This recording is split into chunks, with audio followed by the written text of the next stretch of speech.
তাদের পরিবারের সদস্যদেরকে হত্যা করলো। নির্মমভাবে হত্যা করার পর লাশগুলা ড্রেইনের মধ্যে ভাসাই দিল। কিছু লাশ তারা গোপন করে ফেলল। রাতের আধারে হত্যাকাণ্ড সংগঠিত করে আলো নিভিয়ে খুনিদেরকে পিলখানা থেকে বের হয়ে যাওয়ার নিরাপদ রাস্তা তৈরি করে দিল। দুইটা তদন্ত কমিশন হলো, একটা করলো সেনাবাহিনী, আরেকটা করলো সরকার। সেই তদন্ত কমিশনের কিছুই জনগণকে জানতে দেওয়া হলো না। কারণ সরষায় যদি ভূত থাকে, ভূত তাড়াবে কে? সেদিনকার প্রধানমন্ত্রী বিডিআরের কতিপয় সদস্যকে এনে আদর করে তাদের সাথে বসলেন, তাদের সকল দাবি দাওয়া মেনে নিলেন। ওদিকে সেনাবাহিনীকে তাদের সহকর্মীদেরকে সাহায্য করার রাস্তা বন্ধ করে রাখলেন। বললেন আমি দেখছি। দেখতে দেখতে সব শেষ হয়ে গেল। সেনাবাহিনীর রিপোর্টটি জাতির জানা দরকার ছিল, কারণ তাদের সহকর্মীদেরকে কারা হত্যা করেছে সবার চাইতে তাদের বেশি জানার কথা, কিন্তু তা জানতে দেওয়া হয়নি। আমরা সরকারের কাছে দাবি জানাই, পুরা ঘটনার আদ্যপান্ত সুষ্ঠু নিরপেক্ষ তদন্ত অবশ্যই করতে হবে। কারণ এই দুর্ঘটনার মধ্য দিয়ে আমাদের দেশপ্রেমিক সেনাবাহিনীর মনোবলকে ধ্বংস করা হয়েছে, বিডিআরকে খতম করা হয়েছে। আগে বিডিআর ছিল সীমান্তের অতন্ত্র প্রহরী, তাদের লগতে ছিল বাংলাদেশের রাইফেল। এখন তাদেরকে বানানো হয়েছে সীমান্তের চৌকিদার, তাদেরকে অপমানিত করা হয়েছে। এরপরেই তারা পরের বছরে আঘাত দিয়েছে আরেক দেশপ্রেমের বাস্তব নমুনা। তিলে তিলে বাংলাদেশে যারা অন্যায়ের সাথে কখনো আপোষ করেনি, দেশের স্বার্থ নিয়ে কারোর সাথে মাথা নত করেনি, সেই বাংলাদেশ জামাতে ইসলামীর উপর ষড়যন্ত্র করে জামাতে ইসলামীর নেতৃবৃন্দকে হত্যা করা হয়েছে। প্রিয় সম্মানিত বন্ধুগণ, যারা দেশপ্রেমের পক্ষে দাঁড়িয়েছেন, দেশবাসীর স্বার্থের পক্ষে দাঁড়িয়েছেন, এই সরকার তাদের উপরে আঘাত দিয়েছে। সবচেয়ে বেশি আঘাত দিয়েছে আলেম উলামার উপর, এমনকি আঘাত দিয়েছে বিবেকী সাংবাদিকদের উপর। এরা হত্যা করতে কাউকেই ছাড়ে নাই, হত্যার মিশন নিয়ে তারা নেমেছিল, আর তাদের ক্ষমতার শেষ দিন পর্যন্ত জনগণকে তারা হত্যা করেছে। এই 24-এর গণহত্যার এরা নায়ক নায়িকা। জাতি এদের বিচার চায়, এদের প্রত্যেকের বিচার চাই, প্রত্যেকটি ঘটনার বিচার চাই। এ বিচার অবশ্যই করতে হবে। তবে এবারকার এই পরিবর্তনের সাথে সাথে আমরা বলেছিলাম যে আমরা ব্যক্তিগতভাবে, দলগতভাবে কারো উপর প্রতিশোধ নেব না, আইন হাতে তুলে নেব না। প্রতিশোধ নেওয়ার মানে হচ্ছে আইন হাতে তুলে নেওয়া। আমরা আইন হাতে তুলে নেব না, কিন্তু প্রত্যেকটি ঘটনার আমরা বিচার চাই।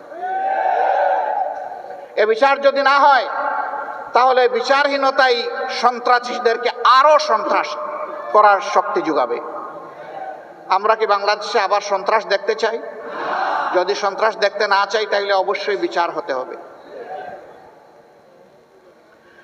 দেশে আহত, নিহত, অক্ষত যারাই লড়াই করেছেন, সবাইকে যেমন আমরা সালাম জানাই, ঠিক বিদেশের মাটিতে সেখানে আন্দোলন সংগ্রাম করা আরো চ্যালেঞ্জিং। আমাদের লোকেরা প্রবাসে সেখানে আন্দোলন করতে গিয়ে জেলে গিয়েছে, তাদের বিরুদ্ধে মামলা দিয়ে তাদেরকে শাস্তি দেওয়া হয়েছে। এখনো বিদেশের বিভিন্ন জেলে বাংলাদেশের সেই আন্দোলনকারী জনতা রয়ে গেছে। আমরা সরকারের কাছে দাবি জানাই, অবিলম্বে তাদের মুক্তির ব্যবস্থা করে সম্মানের সাথে হয় তাদের কর্মস্থলে সেখানে ফিরিয়ে দিন, অথবা বাংলাদেশে সম্মানের সাথে ফিরিয়ে আনুন। এই যুদ্ধে দেশের সমস্ত মিডিয়া তারা চাইলেও সত্যের পক্ষে শক্ত করে দাঁড়াতে পারেনি। দুই একটা মিডিয়া যারা দাঁড়ানোর দুঃসাহস দেখিয়েছে, তাদেরকে ঠান্ডা করা হয়েছে, দমন করা হয়েছে, তাদের উপর নির্যাতন চালানো হয়েছে। কিন্তু বিদেশ থেকে আমাদের মিডিয়া যোদ্ধারা সমান তালে তারা যুদ্ধ করে গেছে। আমি তাদের সকলকে সম্মান জানাই। আপনাদের কুমিল্লার একজন সন্তান, তিনি সেই যুদ্ধ করা শুরু করেছিলেন 15.5 বছর আগে, এখনো তিনি যুদ্ধ অব্যাহত রেখেছেন। তাকে হয়তো আপনারা অনেকে জানেন, অনেকে জানেন না। এই কুমিল্লার দক্ষিণ সদরেই তার বাড়ি। সাইফুর রহমান সাগর, যিনি ফেস দ্য পিপুলের পরিচালক। এখনো দেখবেন ভারতীয় আগ্রাসনের বিরুদ্ধে তার মিডিয়াই সবচেয়ে বেশি সোচ্চার। এবং তিনি উলঙ্গ করে দিচ্ছেন আসলে কারা সাম্প্রদায়িক। তিনি প্রমাণ করে দিচ্ছেন বাংলাদেশ সাম্প্রদায়িকতার দেশ নয়, বাংলাদেশ ভালোবাসার দেশ, বাংলাদেশ বিভিন্ন গোলাপের সমন্বয়ের দেশ। এই দেশে সকল ধর্মের বর্ণের সমস্ত মানুষ আমরা মিলেমিশে আছি, কারণ বাংলাদেশ আমাদের সবার। আমরা এবার বলেছি, সোচ্চারভাবে বলেছি, আমরা বাংলাদেশে কোনো মেজরিটি মাইনরিটি মানি না। বাংলাদেশে যারাই জন্মগ্রহণ করেছে তারা সকলেই বাংলাদেশের গর্বিত নাগরিক। এই মাইনরিটি শব্দ বলে বলে অন্যান্য ধর্মের ভাই বোনদেরকে ব্যবহার করে একটি গোষ্ঠী মূলত দেশের বাইরে থেকেই তাদের স্বার্থ হাসিল করতে চায়। এখন আমাদের এই ভাই বোনেরাও এটা বুঝতে পেরেছেন, তারাও সোচ্চার হয়েছেন। আপনারা দেখেছেন ভারতীয় হলুদ মিডিয়া যখন বাংলাদেশের বিরুদ্ধে নিকৃষ্ট যুদ্ধ শুরু করেছে, মিথ্যা তথ্য ছড়াচ্ছে, তখন জগন্নাথ হল থেকে আমাদের হিন্দু ছেলেমেয়েরা বের হয়ে তার প্রতিবাদ করেছে। কারণ তারা প্রমাণ করেছে এদেশ আমাদের সবার। তোমরা যা বলো তা অসত্য, তা মিথ্যা। তোমরা আমাদেরকে ব্যবহার করে তোমাদের মতলব হাসিল করতে চাও, সেই সুযোগ আমরা তোমাদেরকে দেব না। কেন ভারত এটা করে আমাদের সাথে? আমরা তাদের কি ক্ষতিটা করেছি? ভারতের কোনো আভ্যন্তরীণ ব্যাপারে আমরা হস্তক্ষেপ করেছি? ভারত বলে আমাদের দেশে সাম্প্রদায়িক সহিষ্ণুতার অভাব, সম্প্রীতির অভাব। হ্যাঁ, মানুষ দেখতে পাচ্ছে কোন বৎসর কতটা কোন ধর্মের মানুষ ভারতের উগ্র একটি সাম্প্রদায়িক গোষ্ঠীর কাছে নির্মমভাবে নিহত হয়, সারা বিশ্ব তার সাক্ষী। বাংলাদেশে এই ধরনের নিকৃষ্ট ঘটনা ঘটে না। সর্বশেষ একটা চরমপন্থী সংগঠনের হাতে নির্মমভাবে চট্টগ্রামের আদালতে একজন আইনজীবীকে খুন করা হয়েছে। তারা চেয়েছিল এই খুনের মাধ্যমে একটা খুনের হুলি খেলতে। বাংলাদেশের মানুষ তাদের মুখে চুনকালি লেপে দিয়েছে। বাংলাদেশের মানুষ ধৈর্যের পরিচয়, সহিষ্ণুতার পরিচয় দিয়ে বলেছে এ খুনের সাথে যারা জড়িত তাদের বিচার হবে, কিন্তু তাই বলে নির্বিচারে আমরা সবার গায়ে হাত তুলতে চাই না। ভারত কি এমন একটা উদাহরণ দেখাতে পারবে? তাদের দেশের বুকে আছে। আপনারা দেখেছেন গতকাল বিভিন্ন ধর্মের যারা সম্মানিত ব্যক্তিবর্গ তাদেরকে নিয়ে প্রধান উপদেষ্টা একসাথে এক কাতারে দাঁড়িয়ে আওয়াজ তুলেছেন, এদেশ আমাদের সবার, আমরা এখানে কোনো সাম্প্রদায়িক বিভাজন চাই না। আমরা ধন্যবাদ জানাই আমাদের প্রধান উপদেষ্টাকে তার এই মহৎ উদ্যোগ নেওয়ার জন্যে। উদ্যোগ নিয়েছেন, উদ্যোগ নিয়ে থেমে গেলে হবে না, এই যাত্রা আমাদের অব্যাহত রাখতে হবে। এর আগের দিন তিনি সমস্ত রাজনৈতিক, দেশপ্রেমিক, ফ্যাসিবাদ বিরোধী, সাম্রাজ্যবাদ বিরোধী জাতীয় রাজনৈতিক নেতৃবৃন্দকে নিয়ে তিনি এক কাতারে দাঁড়িয়েছেন। সবাই আমরা একই আওয়াজ তুলেছি, আমরা কোনো আগ্রাসন সহ্য করব না। বাংলাদেশের 1 ইঞ্চি জমি আমরা কাউকে ছেড়ে দেব না। আমাদের জীবন দিব, তবুও বাংলাদেশের আধা ইঞ্চি জমি আমরা ছেড়ে দেব না। এটি আমাদের কমিটমেন্ট। সম্মানিত ভাই ও বোনেরা, এই দেশ তাহলে আগামীতে কি হবে? এই দেশকে কে গড়বে? এই দেশ গড়তে হলে কিছু ছাদাবাজ মুক্ত হাত দরকার, কিছু চরিত্রবান দুর্নীতিমুক্ত মানুষ দরকার, কিছু দেশপ্রেমিক, চিন্তাশীল, বিচক্ষণ মানুষ দরকার।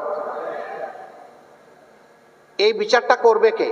আমাদের হাইকোর্ট না জজ কোর্ট না সুপ্রিম কোর্ট? এই বিচার করবে জনতার আদালত।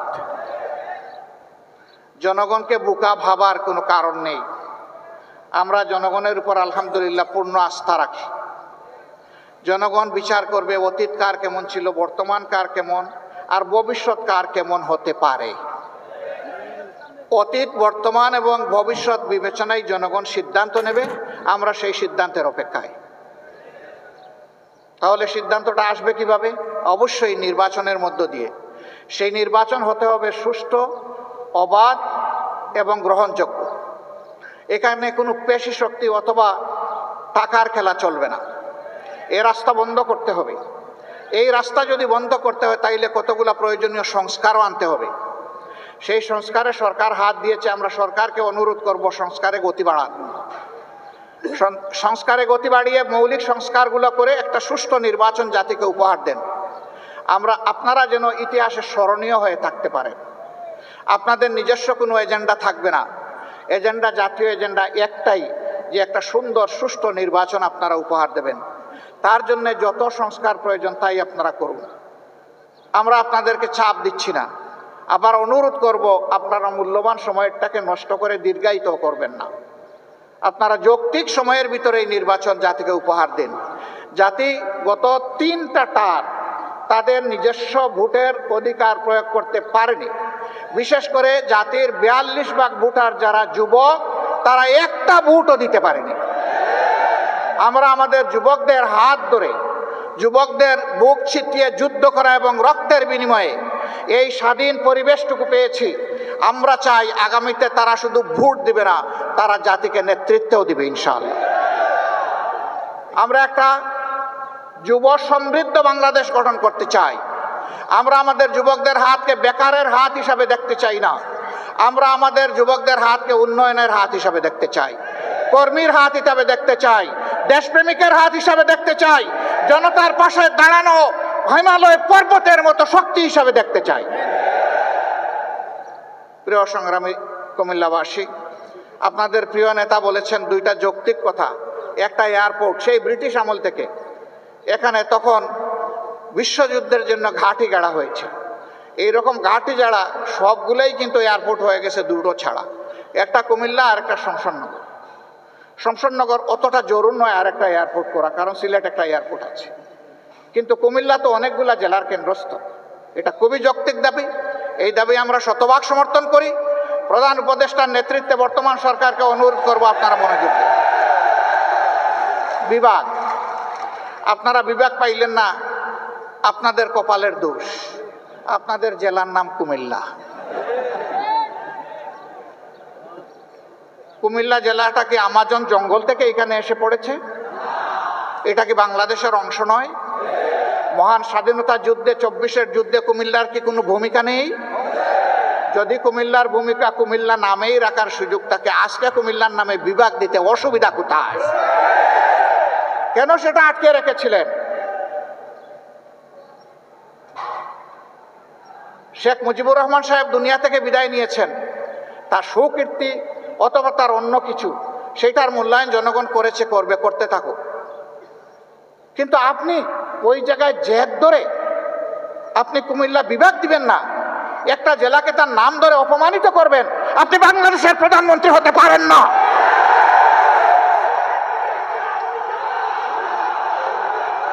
বাংলাদেশের যিনি প্রধানমন্ত্রী হবেন, তাকে বাংলাদেশের প্রতি ইঞ্চি জমিকে সম্মান করতে হবে।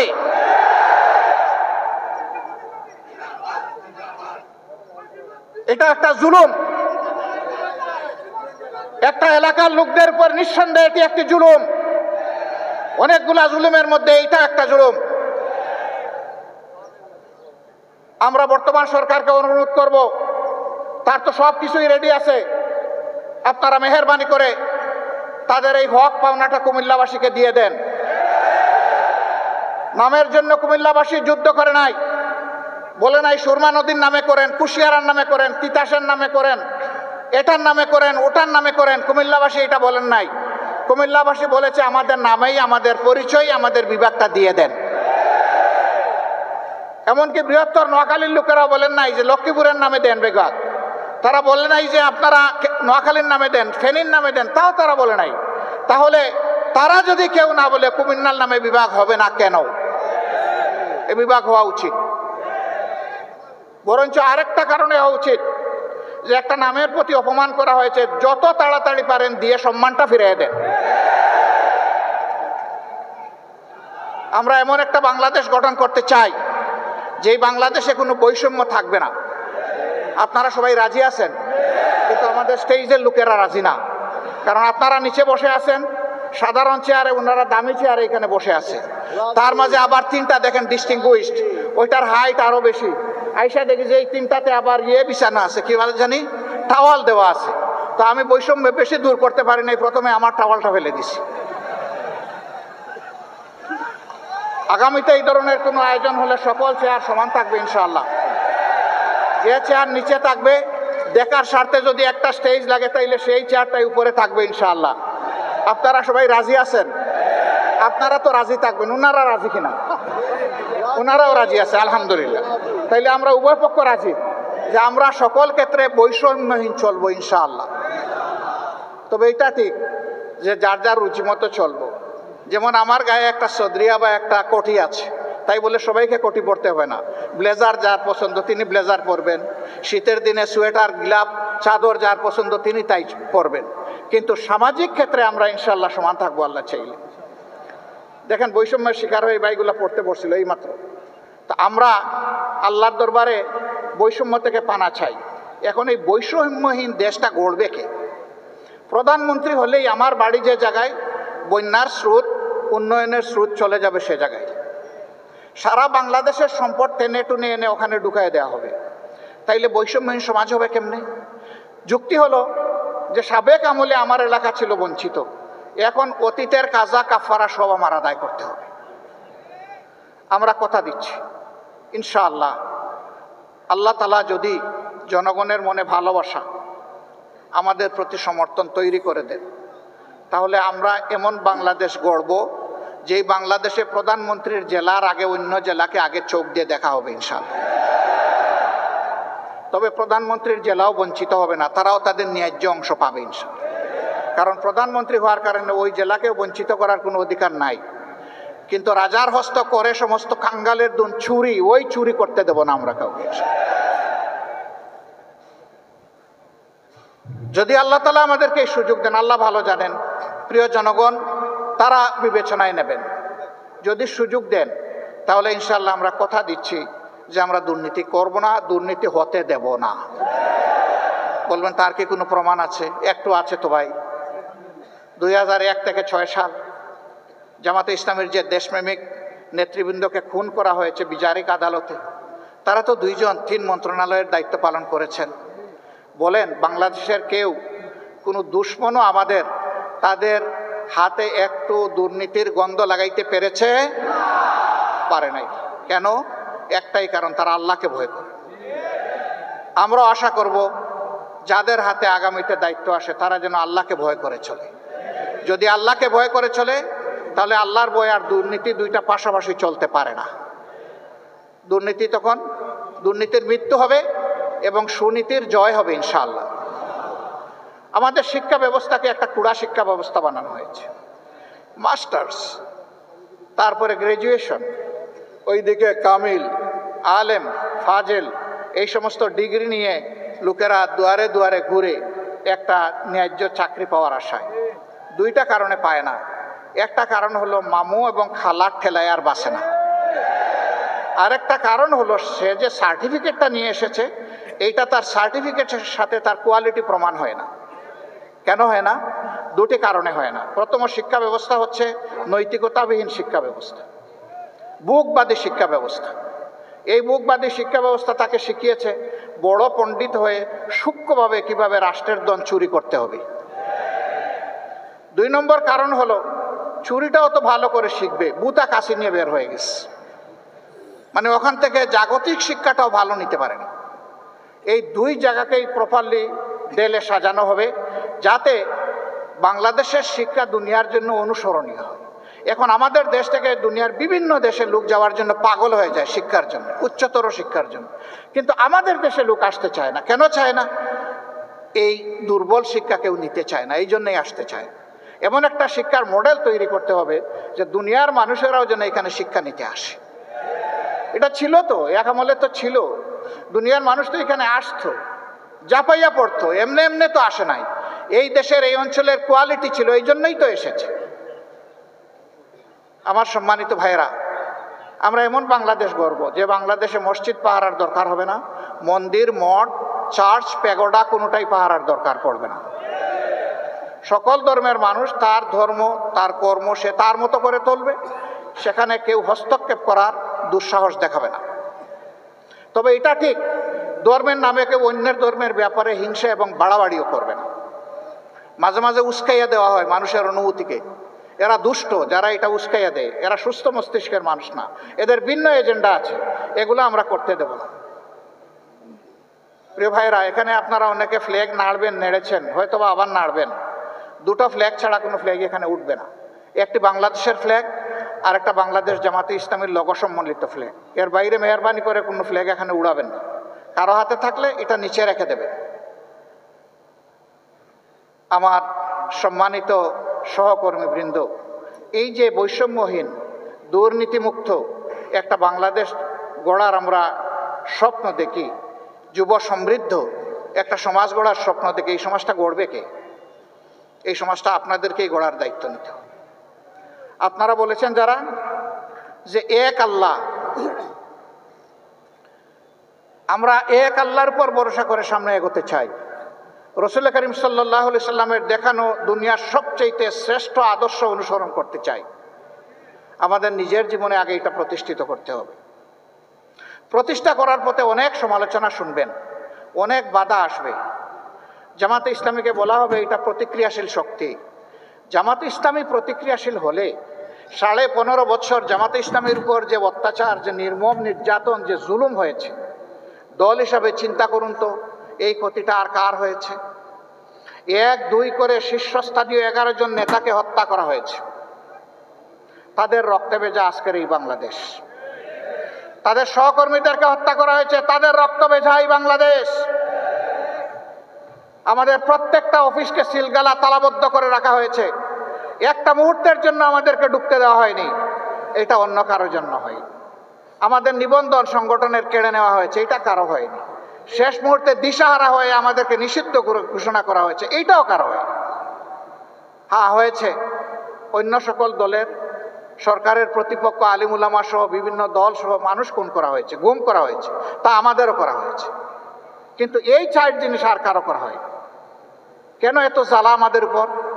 ওই যে প্রথমেই বলেছি, বাংলাদেশ জামাতে ইসলামী পরীক্ষিত দেশপ্রেমিক শক্তি।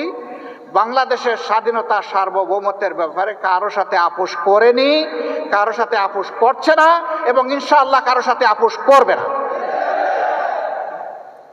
এই কারণেই জামাতে ইসলামের উপরে এই আক্রোশ ছিল। সম্মানিত ভাই ও বোনেরা, বলা হয় এরা যদি ক্ষমতায় যায় তাহলে মহিলাদেরকে ঘরের বাইরে আসতে দেবে না। একজন সাংবাদিক মহিলা আমাকে প্রশ্ন করেছেন, আপনারা ক্ষমতায় গেলে দেশটা কি আফগানিস্তান হবে না পাকিস্তান হবে? আমি বললাম ইনশাআল্লাহ বাংলাদেশ হবে, ভালো বাংলাদেশ হবে ইনশাআল্লাহ। এটা আফগানিস্তানও হবে না, পাকিস্তানও হবে না। আপনি এর দ্বারা কি বলছেন? তিনি বললেন আপনারা ক্ষমতায় গেলে মহিলাদেরকে পেশাগত দায়িত্ব পালনে দেখতে চাইবেন না, সবাইকে আপনারা বুরকা পরার কথা বলবেন।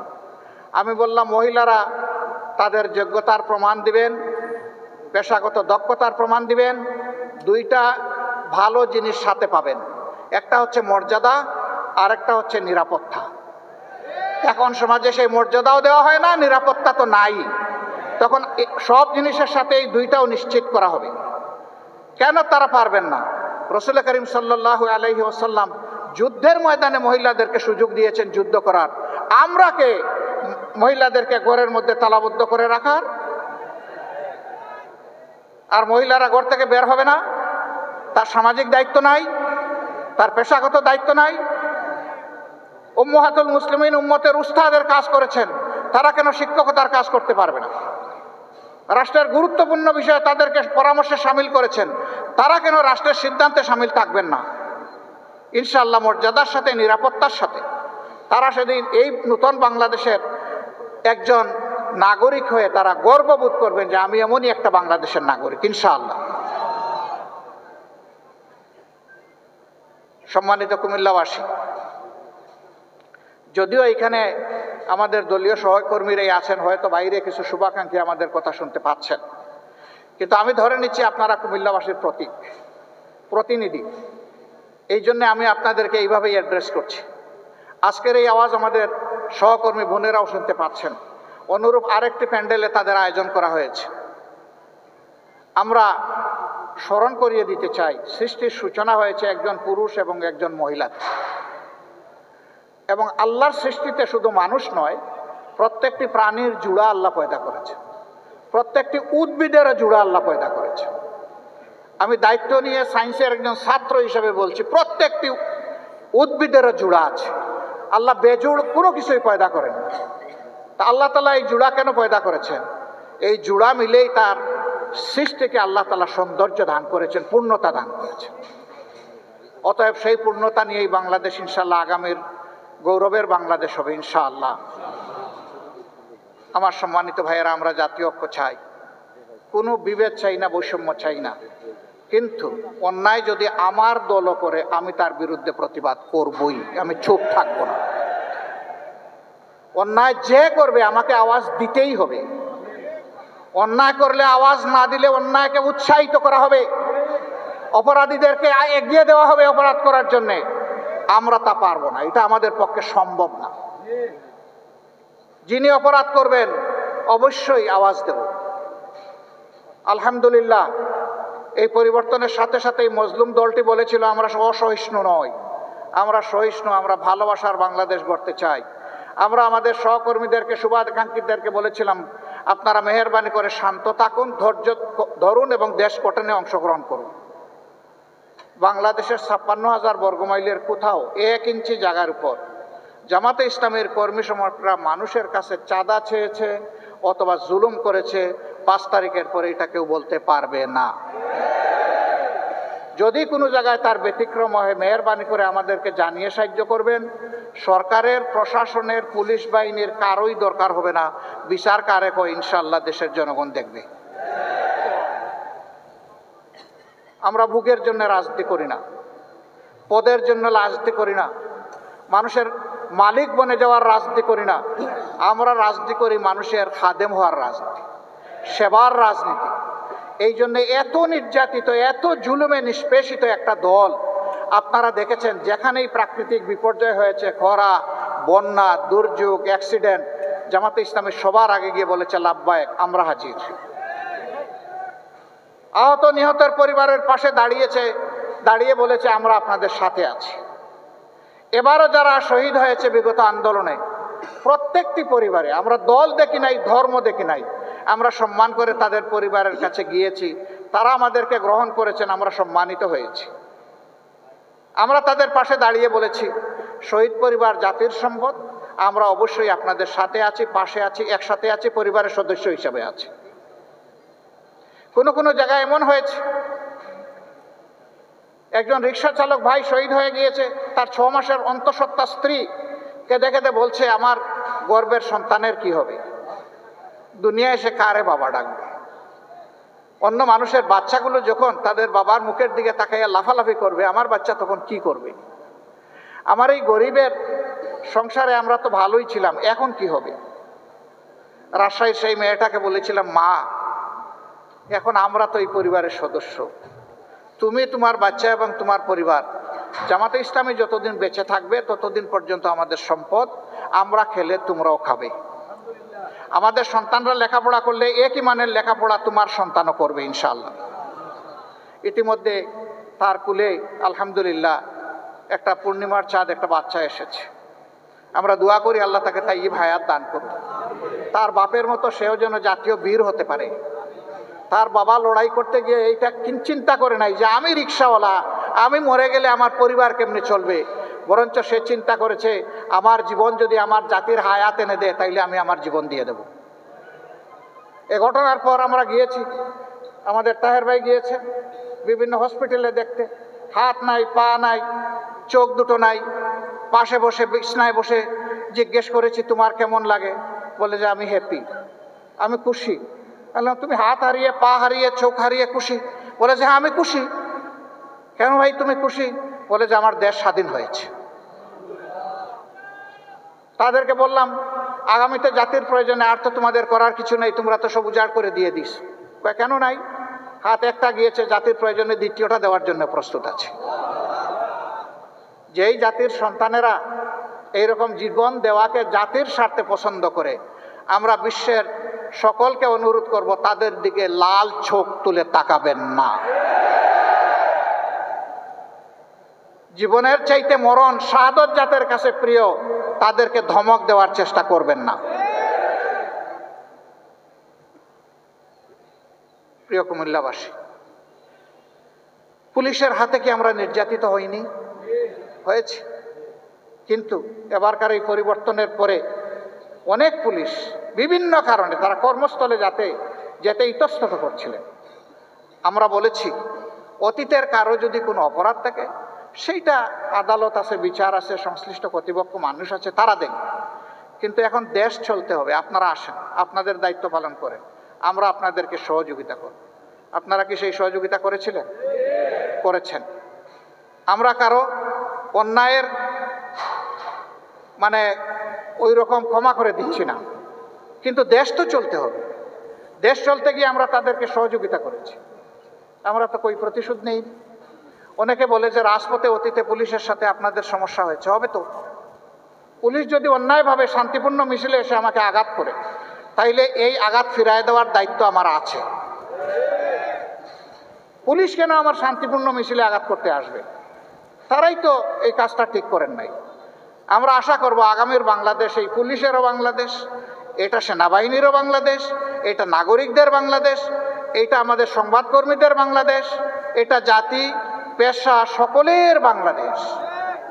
এই বাংলাদেশের জন্য সবাই সবাইকে আমরা সম্মান করে চলতে পারি। আজকেও পুলিশের কর্মকর্তাদের সাথে আমার মোলাকাত হয়েছে, আমি বলেছি আপনারা এসেছেন, খুশি হয়েছে। বার্তা আমাদের পরিষ্কার, আমরা কারো কোনো আনুকূল্য চাই না, তবে আমরা কোনো ডিপ্রাইভ হতে আর চাই না। আমরা ফেভারিজমও চাই না, আমরা ডিসফেভারিজমও চাই না। আমরা আপনারা ন্যায়বর থাকেন, আমাদের সম্পূর্ণ সমর্থন এবং সহযোগিতা আপনারা পাবেন। কিন্তু অন্যায় করলে সেই আমরাই কিন্তু সবার আগে আবার প্রতিবাদ করব। এটি আমাদের ধর্ম। অন্যায় আর জামাতে ইসলামী একসাথে চলতে পারে না। এর মানে আমি এটা বলছি না যে আমাদের কোনো ভুল হয় না, আমরা কোনো অন্যায় করি না, না তা আমি বলবো না। আমরা মানুষ, আমাদের ভুল অবশ্যই হয়। সেই ভুল আপনি ধরিয়ে দেন, আমরা কথা দিচ্ছি এটা সংশোধন করব ইনশাআল্লাহ। আমি যদি অপরাধ করি আমাকে বিচারের কাঠগড়ায় দাঁড় করান, আমি কথা দিচ্ছি সেই বিচারকে আমি সম্মান দেখাবো ইনশাআল্লাহ। কিন্তু আমি অপরাধ করি নাই, জোর করে আমাকে অপরাধী বানাবেন, তা জামাতে ইসলামী অতীতেও মানে নাই, আগামীতেও মানবে না।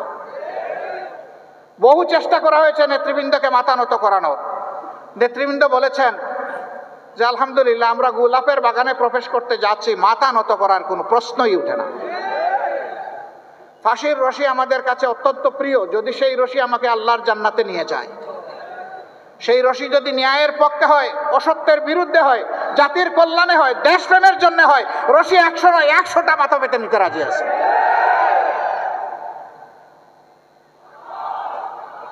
সম্মানিত ভাই ও বোনেরা, আমি মিডিয়ার ভাইদের প্রতি দুটি অনুরোধ জানাতে চাই। মিডিয়াকে বলা হয় জাতির দর্পণ, আর মিডিয়ার সাথে যারা কাজ করেন কর্মকর্তা এবং সাংবাদিক বন্ধুগণ, তাদেরকে বলা হয় জাতির বিবেক। মানুষ বলে যে দুনিয়ায় একটা আদালত সবচেয়ে ভালো আদালত, এটার নাম বিবেকের আদালত। কথাটা সঠিক কিনা? বিবেক আল্লাহর দান। অন্য অবুঝ প্রাণী আর মানুষের মধ্যে একটা কারণেই তফাৎ, যে ওই প্রাণীগুলোকে আল্লাহ বিবেকের নিয়ামত দেন নাই যেটা আল্লাহ মানব জাতিকে দিয়েছেন। সুবহানাল্লাহ। সুতরাং আমার বিবেক যেদিন কাজ করবে না, সেদিন ওই প্রাণী আর আমার মাঝে আর কোনো তফাৎ থাকবে না। সেটা সাংবাদিকই হোক আর আমি হই, যেই হই, ওই মানুষ হিসাবে তিনি আর পরিচিত হবেন না। আমরা জানি 15.5 বছর, এমনকি এর আগের 2 বছরও স্ক্রিপ্ট ধরে দেওয়া হতো, আপনারা কি পড়বেন আর কি লিখবেন। এখন সেটি নেই। আপনারা খোলা চোখে দেখবেন আর খোলা মনে ভাববেন। আপনার বিবেক দিয়ে আপনি সাজাবেন, আবেগ দিয়ে নয়, অতীতের কোনো বদ্ধমূল ধারণা দিয়ে নয়, বরঞ্চ বর্তমানের বাস্তবতা দিয়ে আপনারা আপনাদের নিউজগুলোকে সাজাবেন। আলহামদুলিল্লাহ আপনারা অনেকেই সাজাচ্ছেন। মাঝখানে মাঝে মাঝে কেউ পিছলাক, ওই কাদামাটিতে পা পিছলে যায় এবং পড়ে যান কেউ। ওনারা পড়তে গিয়ে আমারও ফেলে দেন, ভাই আমারে আর এইভাবে ফেলবেন না। আপনারা সাহায্য করুন, দুইভাবে সাহায্য করুন। আমাদের এবং আমাদের সহকর্মীদের বক্তব্যগুলো অবিকল জাতির কাছে পৌঁছে দেন। আমরা ভুল করলে জাতি বিবেচনা করুন। আবার যদি আপনার কাছে আমাদের কোনো ভুল ধরা পড়ে, আপনি আমাদেরকে বলুন। গঠনমূলক সমালোচনা করুন, অবশ্যই করবেন। কেন করবেন? সমালোচনা না করলে তো আমাদের সংশোধন হবে না। আমরা তো ভুলের ঊর্ধ্বে নই। আমরা সমালোচনার জন্য আপনাদেরকে আহ্বান জানাচ্ছি, উৎসাহিত করব, অভিনন্দন জানাব যখন গঠনমূলক সমালোচনা আপনাদের কাছ থেকে আসবে, যেটা জাতির কল্যাণে লাগবে, সেই সমালোচনাটা আপনারা করবেন। আরেকটা অনুরোধ জানাবো, আপনাদের দায়িত্ব হচ্ছে 4 ডাইমেনশনাল ভিশন, অর্থাৎ চতুর্দিক থেকে দেখতে হবে, সামনা, পেছন, 2 সাইড। আপনারা চতুর্দিকে চোখ ঘুরাইয়া দেখবেন, আপনারা একদিক থেকে দেখবেন না, চতুর্দিক থেকে যখন দেখবেন পুরো বিষয়টা আপনাদের কাছে স্পষ্ট হয়ে যাবে। তখন কালো না সাদা সেইটাও বুঝে ফেলবেন। স্বয়ং আমিও যদি কালো হই আমাকেও ছাড় দেবেন না। কালোকে অবশ্যই ধরতে হবে, কালোকে সাদা বানাতে হবে, অথবা কালোকে এই জমিন থেকে, এই সমাজ থেকে তাড়াতে হবে। কালোর জায়গায় এই জমিনে হবে না। এই কালো মানে আমার মতো গায়ের রং যাদের কালো, আমি তাদের কথা বলছি না। এই কালো মানে চরিত্রের কালো, চিন্তার কালো। এই কালো চরিত্র এবং চিন্তার কালো যাদের থাকবে, এদের কোনো জায়গা আমরা বাংলাদেশে দিব না ইনশাআল্লাহ। এই ব্যাপারে সবচেয়ে ভালো দায়িত্ব পালন করতে পারবেন সাংবাদিক বন্ধুগণ। এই জন্য আগেও বলছি, এখনো বলবো যে আসুন আমরা সাদাকে সাদা বলি, কালোকে কালো বলি। এই ব্যাপারে আপনারা পিছপা হবেন না, সে যেই হোক, কোনো অসুবিধা নেই। আপনারা জাতির চতুর্থ স্তম্ভ, এই স্তম্ভটা মজবুত হলে জাতি মজবুত হবে ইনশাআল্লাহ। আমরা সেই ঐক্যের, সাম্যের এবং বৈষম্যবিহীন বাংলাদেশের জন্য সকলের সহযোগিতা চাই। আমার সহকর্মীরা, আপনারা সবাইকে এরকম একটা বাংলাদেশ চান? শিওর? হাত তুলেন তো দেখি সবাই। বুঝে শুনে উঠিয়েছেন? হ্যাঁ, হাত নামান। যদি এইরকম একটা বাংলাদেশ চাইয়ে থাকেন, মনে রাখবেন আপনাদের ত্যাগ শেষ হয়ে যায়নি, আরো বহু ত্যাগ আপনাদেরকে স্বীকার করতে হবে। আপনারা সেই ত্যাগের জন্য প্রস্তুত আছেন? প্রস্তুত থাকুন। আমি আপনাদের দুর্বল ভাই হিসেবে আমি আপনাদের সাথে প্রস্তুত আছি, আলহামদুলিল্লাহ। সম্মানিত ভাইয়েরা, আমাকে ডাক্তার সৈয়দ আব্দুল্লাহ মোহাম্মদ তাহের সাহেব বলেছেন, প্রধান উপদেষ্টার পাশে দেখে মানুষ মনে মনে ভাবে উনিও বোধহয় খুব শক্তিশালী মানুষ। আমি আসলে খুবই দুর্বল মানুষ। আমি অনেককে শক্ত করে কুচা দিয়ে কথা বলতে পারি না বলে অনেকে আবার গাল বেজার করে যে উনি আরো ধারালো চৌকস কথা বলে না কেন। আমি পারি না, যে আমাকে ক্ষমা করে দেবেন। কথা যেভাবে আমার মা বাবা আমাকে শিখিয়েছেন, যে শিক্ষা আমি আমার উস্তাদদের কাছে পেয়েছি, যে শিক্ষা আমার সমাজ আমাকে দিয়েছে, কথা তো আমাকে সেভাবেই বলতে হবে।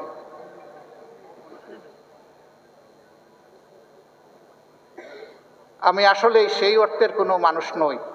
তবে একটা কথা আপনাদেরকে বলতে পারি, উনি আরেকটা কথা বলেছেন, আমি মনে করছি আমার ব্যাপারে বেশি হয়ে গেছে।